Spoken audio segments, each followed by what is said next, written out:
騰砂鍋粥嗱，雲騰砂鍋粥係咁，我哋食過幾次嘅喎。有人話佢好，有人話佢唔好。我認為咧，我食過幾次咧就發現，話佢好嗰啲咧，其實又未至於咁好；話佢唔好嗰啲咧，其實又冇咁差。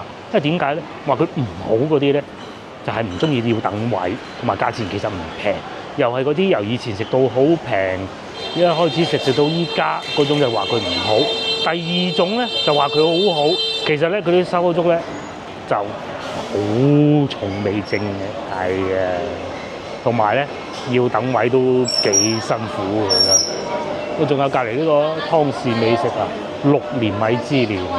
觀眾推介咧，斜對面嗰間佳悅酒家，我哋未食過㗎嚇。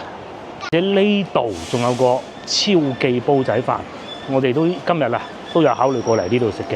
咁啊，超記煲仔飯喺廣州，我認為我哋食過啦嚇。喺我哋心目中嚇，3間最好之一呢個其中一間市中心。係啊，大家有機會翻嚟試下嘅，你唔使食好多啊嘛。斜對面就佳悅酒家，咁啊翻到嚟亦都可以試試呢個㗎嚇。